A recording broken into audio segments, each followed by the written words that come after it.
Oi, meu nome é Padre Mike Schmitz e você está ouvindo o podcast A Bíblia em um Ano, onde encontramos a voz de Deus e vivemos a vida através das Escrituras. O podcast original, The Bible in A, foi produzido pela Ascension e essa é a versão brasileira, traduzida pelo Heitor e dublada pelo Leandro. Usando a linha do tempo da Bíblia A Grande Aventura, nós vamos ler de Gênesis até Apocalipse, descobrindo como se desenrola a história da salvação e como nos encaixamos nessa história hoje. É o dia 68 e vamos ler o capítulo 19 e o capítulo 20 de Números, que é bem importante. O 19 é obviamente importante, assim como todos os capítulos da Bíblia são, mas o capítulo 20 é crucial para a história. Também vamos ler o capítulo 21 de Deuteronômio e o Salmo 100. Rezar, o Salmo 100, né? Como sempre, a Bíblia que eu uso todos os dias é a Bíblia da Grande Aventura, da Ascension, em inglês. Você pode acompanhar usando qualquer Bíblia católica que você preferir, mas a gente recomenda a Bíblia do Peregrino. Se você estiver interessado em acompanhar quais são os seus próximos capítulos ou imprimir e marcar o quanto você já leu, você pode baixar o nosso plano de leitura de graça na descrição do vídeo. E também pode se inscrever no canal para a gente aparecer para você todos os dias e você não perder nenhum episódio. De novo, é o dia 68 e vamos ler Números 19 e 20, Deuteronômio 21 e rezar o Salmo 100. O livro de Números, capítulos 19 e 20. Capítulo 19. A vaca vermelha. O Senhor falou a Moisés e a Arão: Esta é a lei que o Senhor deu. Dize aos israelitas que te tragam uma vaca vermelha, sem defeito e perfeita, e que nunca tenha sido submetida à canga, e a entreguem ao sacerdote Eleazar. Ele a levará para fora do acampamento, onde a degolarão na presença dele.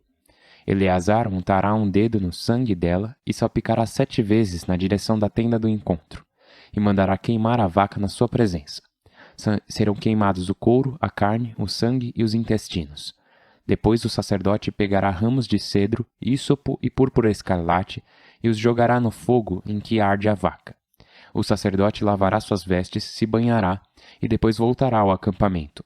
Ficará impuro até a tarde. Quem a queimou lavará suas vestes, se banhará e ficará impuro até a tarde. Um homem puro se encarregará de recolher as cinzas da vaca, depositando-as no lugar puro fora do acampamento. A comunidade israelita as conservará para preparar a água lustral de expiação. Quem recolheu as cinzas da vaca lavará suas vestes e ficará impuro até a tarde. Leis de pureza ritual. Lei perpétua para os israelitas e para os migrantes que vivem com eles. Quem tocar um morto, um cadáver humano, ficará impuro durante 7 dias. Ele se purificará com tal água do 3º e no 7º dia e ficará puro. Se não o fizer, não ficará puro. Quem tocar um morto, um cadáver humano, e não se purificar, contaminará a morada do Senhor, e será excluído de Israel, porque não foi aspergido com água lustral. Continua impuro, e nele continua a impureza. Lei para quando um homem morre dentro de uma tenda. Quem entrar na tenda e tudo que nela houver ficam impuros por 7 dias. Todo recipiente aberto que não estava tampado fica impuro. Quem tocar no campo o cadáver de um homem apunhalado, ou qualquer morto, ou ossos humanos, ou uma sepultura, ficará impuro por 7 dias. Para o homem impuro, pegarás um pouco de cinza da vítima queimada e porás água corrente num vaso sobre a cinza. Um homem puro pegará um ísopo, o molhará na água e aspergirá a tenda. Os utensílios, todas as pessoas que estiverem aí, e quem tiver tocado ossos, ou um cadáver, ou um morto, ou uma sepultura. O homem puro aspergirá o impuro no 3º e no 7º dias. No 7º dia ficará livre do seu pecado, lavará suas vestes, se banhará, e à tarde ficará puro. O homem impuro que não se tiver purificado será excluído da assembleia, por ter contaminado o santuário do Senhor. Não foi aspergido com água lustral, continua impuro. É lei perpétua. Quem tiver feito a aspersão com as águas lustrais, lavará suas vestes. Quem tocar as águas lustrais ficará impuro até a tarde. Tudo que tocar o impuro ficará impuro. A pessoa que tocar o impuro ficará impura até a tarde. Capítulo 20. Água da rocha. A comunidade inteira dos israelitas chegou ao deserto de Sim no 1º mês, e o povo se instalou em Cádiz. Aí morreu Maria, e aí a enterraram. Faltou água para o povo e se amotinaram contra Moisés e Arão. O povo enfrentou Moisés dizendo: Oxalá tivéssemos morrido como nossos irmãos diante do Senhor. Por que trouxeste a comunidade do Senhor a este deserto, para que morramos nele nós e nossos animais? Por que nos tiraste do Egito para trazer-nos a este lugar horrível, que não tem trigo, nem figueiras, nem vinhas, nem romazeiras, nem água para beber? Moisés e Arão se afastaram da comunidade e se dirigiram à entrada da tenda do encontro, e diante dela se prostraram com o rosto por terra. A glória do Senhor lhes apareceu, e o Senhor disse a Moisés: Pega o bastão, reúne a assembleia com teu irmão Arão, e na presença deles ordena a rocha que dê água. Tirarás água da rocha para dar de beber a eles e a seus animais. Moisés retirou o bastão da presença do Senhor, conforme ele o mandara. Ajudado por Arão, reuniu a assembleia diante da rocha e lhes disse: Escutai, rebeldes, credes que podemos tirar para vós água desta rocha? Moisés levantou a mão e golpeou 2 vezes a rocha com o bastão, e brotou água tão abundante que todo o povo e os animais beberam. O Senhor disse a Moisés e a Arão: Por não terdes acreditado em mim, por não terdes reconhecido minha santidade na presença dos israelitas, não fareis esta comunidade entrar na terra que vou dar-lhes. Esta é Meriba, onde os israelitas enfrentaram o Senhor, e ele lhes mostrou sua santidade. De Cádiz ao Jordão. Edom nega a passagem.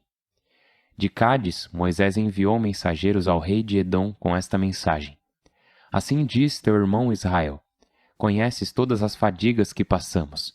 Nossos pais desceram ao Egito, onde vivemos muitos anos. Os egípcios maltrataram a nós e a nossos pais. Então gritamos ao Senhor, e ele nos escutou, enviando um anjo para nos tirar do Egito. Agora nos encontramos em Cádiz, cidade que confina com teu território. Deixa-nos atravessar teu país. Não atravessaremos campos nem pomares, nem beberemos água dos poços. Iremos pelo caminho real, sem nos desviar para a direita ou para a esquerda, até atravessarmos teu território. O rei de Edom lhes respondeu: Não passeis pelo meu país, se não quiserdes que vos receba com a espada. Os israelitas insistiram: Iremos pela estrada batida. Se nós ou nosso rebanho bebermos tua água, nós te pagaremos sem discutir. Deixa-nos passar a pé. Ele respondeu: Não passarás. E saiu ao encontro deles com numerosa tropa, ao toque de guerra. E como Edom se negasse a deixar os israelitas passar por seu território, eles fizeram um desvio. Morte de Arão. De Cádiz, toda a comunidade de Israel se dirigiu ao monte Hor. O Senhor disse a Moisés e a Arão no monte Hor, junto à fronteira de Edom: Arão vai se reunir com os seus, pois não deverá entrar na terra que darei aos israelitas, porque vos rebelastes contra a minha ordem em Meriba. Toma Arão e seu filho Eleazar e sobe com eles ao monte Hor. Tira os ornamentos de Arão e veste-os em seu filho Eleazar, pois Arão morrerá aí. Moisés cumpriu o que o Senhor lhe mandava e subiu com eles ao monte Hor, aos olhos de toda a comunidade. Tirou os ornamentos de Arão e os vestiu em seu filho Eleazar. Arão morreu aí, no topo do monte. Moisés e Eleazar desceram do monte, e toda a comunidade, toda a casa de Israel, vendo que Arão tinha morrido, chorou-o durante 3 dias. O livro de Deuteronômio, capítulo 21. Caso de assassínio. Se encontrarem um homem apunhalado, estendido no despovoado, na terra em que o Senhor teu Deus te dará como propriedade, e não se souber quem o matou, sairão teus anciãos e juízes, calcularão a distância entre o cadáver e os povoados dos arredores. Os anciãos do povoado mais próximo pegarão uma bezerra que ainda não tenha trabalhado, ainda não submetida à canga, e farão descer a uma torrente de água perene, onde ninguém cultiva nem semeia, e aí a desnucarão. A seguir se aproximarão os sacerdotes levitas que o Senhor teu Deus escolheu para que sirvam e abençoem em nome dele, competentes no civil e no criminal. E os anciãos do povoado mais próximo do lugar do crime lavarão as mãos na torrente, sobre a bezerra desnucada, recitando: Nossas mãos não derramaram este sangue, nossos olhos nada viram. Perdoa a Israel teu povo, que tu redimiste, Senhor. Não permitas que sangue inocente recaia sobre o teu povo Israel, que este sangue lhes seja expiado. Assim extirparás de ti o homicídio e farás o que o Senhor aprova. Prisioneiras de guerra.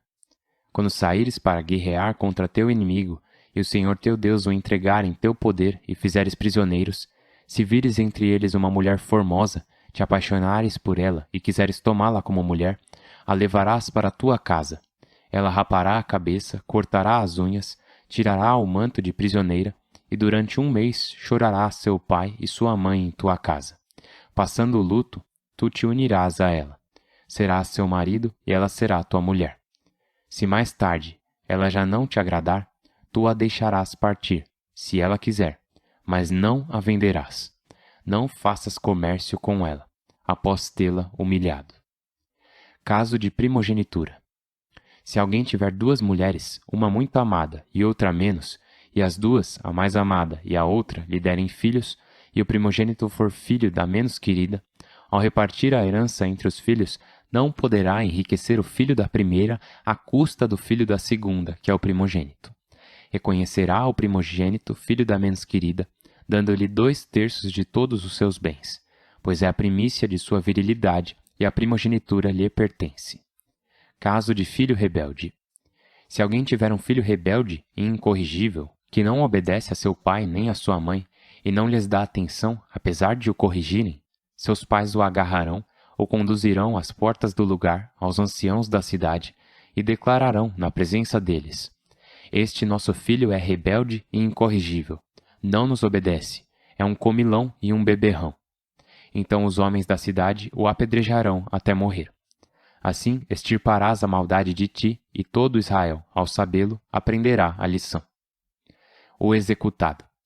Se um condenado à pena de morte for executado e pendurado a uma árvore, seu cadáver não ficará na árvore durante a noite.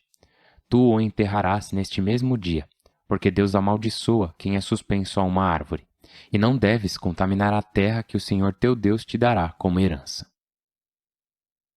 Salmo 100. Aclamai ao Senhor, terra inteira. Servi ao Senhor com alegria. Entrai em sua presença aclamando. Sabei que o Senhor é Deus. Ele nos fez e somos seus, seu povo e ovelhas do seu aprisco. Entrai por portas com ação de graças, em seus átrios com hinos. Dai-lhe graças, bendizei seu nome. O Senhor é bom, sua misericórdia é eterna, sua fidelidade de geração em geração. Pai Santíssimo, sabemos que Tu és bom e fiel, e que a Tua fidelidade perdura por todas as gerações. Pedimos que nos ajudes a ser fiéis. Senhor Deus, ajudai-nos a enxergar a Tua fidelidade, a Tua misericórdia, a Tua justiça, a Tua verdade, a Tua bondade em todas as Tuas palavras.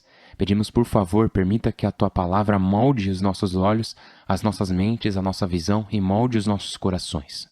Ajudai-nos a amar o que Tu amas, a odiar o que Tu odeias. Acima de tudo, ajudai-nos a amar-Te e a amar o nosso próximo como a nós mesmos. Por Cristo nosso Senhor. Amém. Em nome do Pai, e do Filho, e do Espírito Santo. Amém. Como eu disse antes da gente começar, os capítulos 19 e 20 iam ser interessantes. O capítulo 19 é sobre adoração, assim como sobre as leis relacionadas a mortos, o que é, bom, eu acho bem da hora. 2 coisas para prestar atenção no capítulo 19. Uma delas é que diz para pegar a vaca vermelha, queimar toda a vaca e depois jogar 3 coisas sobre ela. Você jogaria o ramo de cedro, o ísopo e púrpura escarlate, seja lá o que foi isso, né? Púrpura escarlate. Mas o ísopo será importante. Por quê? Porque mais tarde é com um ísopo que Jesus recebeu vinagre na cruz, em uma esponja presa a um ramo de ísopo. Isso não é a primeira vez que vemos, né, o ísopo como parte disso. Por quê? Porque o povo de Israel pintou os batentes das portas de suas casas com o sangue do cordeiro. Com o quê? Usando um ísopo.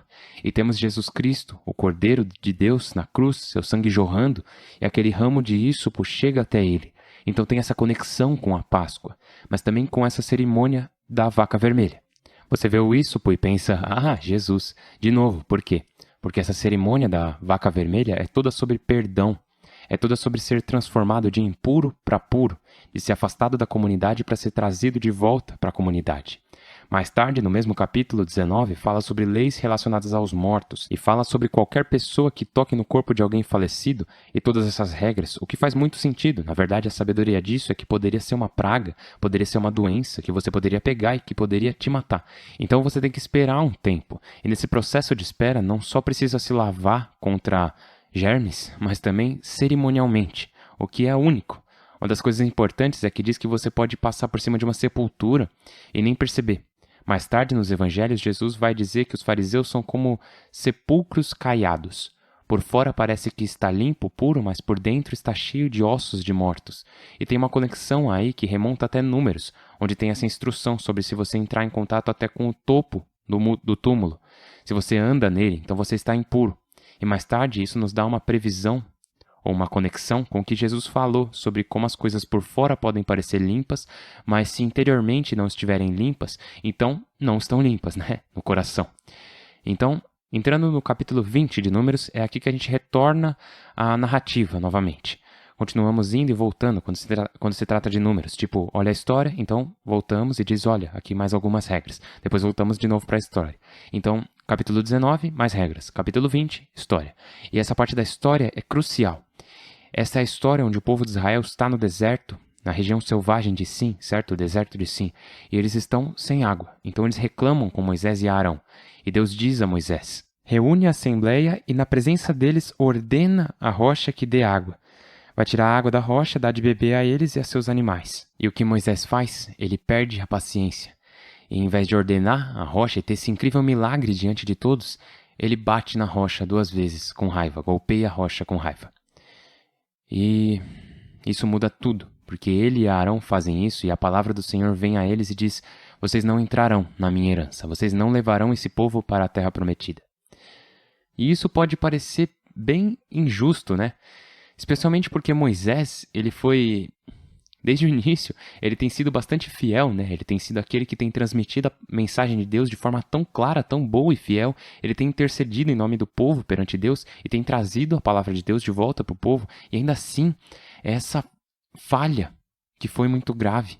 Por que é grave? Bom, sabemos que as ações de um líder, elas não precisam ser perfeitas, mas são julgadas de uma maneira diferente, de uma forma diferente. É nesse sentido que Deus até mesmo diz, você estava lá para testemunhar a minha justiça.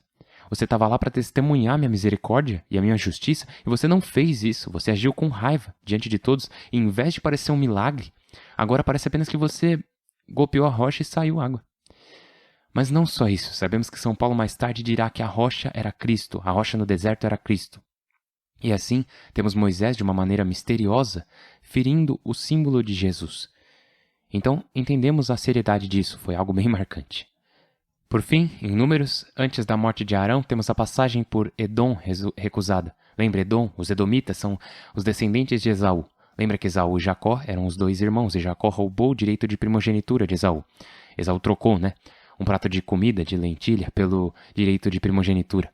Então o povo de Israel diz, ei, somos famílias, né? Primos distantes, podemos passar pela sua terra, não vamos sair da estrada, certo? E as pessoas de Edom, os edomitas, dizem, não acreditamos em você. Se passarem por aqui, vamos destruir vocês, porque provavelmente vão tentar tomar nossa terra. E assim eles foram recusados, eles recusaram a passagem de Israel por lá. E de novo, isso mostra o quão quebrada essa família é. Ok, seguindo em frente, apenas uma última observação, quando se trata de Deuteronômio. E nesse capítulo de Deuteronômio, capítulo 21, alguns de nós podem pensar, nossa, essas leis são tão desafiadoras.